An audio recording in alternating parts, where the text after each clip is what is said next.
ፀሐይ ለዘላለም አትኖርም። ልክ እንደ ማንኛውም ኮከብ ፀሐይም የምትሞትበት ቀን ይመጣል። ያ ቀን ሲመጣ ደግሞ መሬት የመጨረሻዋን ትተነፍሳለች ወይም ደግሞ ያበቃላታል ማለት ነው። ሳይንቲስቶች እንደሚሉት ከሆነ ከ5 ቢሊዮን ዓመታት በኋላ ፀሐይ ውስጥ ያለው ነዳጅ ያልቃል። ያኔ ፀሐይ ሬድ ጃይንት ወደሚባለው ግዙፍ ኮከብነት ትቀየራለች። መጠኗም እጅግ እየጨመረ መጥቶ መሬትን እስከነ ህይወቷ ትውጣታለች። በመጨረሻም ፀሐይ ትፈነዳና ውስጠኛ አካሏ ብቻ ይቀራል።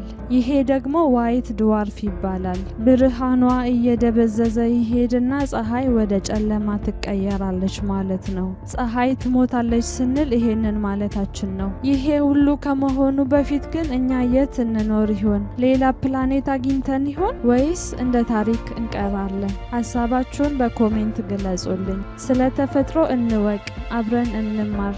ሲፈን ነኝ። እንደዚህ አይነት አዝናኝና አስተማሪ የሆኑ ቪዲዮዎች እንዲደርሷችሁ ኮሜንት፣ ላይክ እና ፎሎ በማድረግ ቤተሰብ ይሁኑ። በቀጣይ ቪዲዮ እንገናኛለን።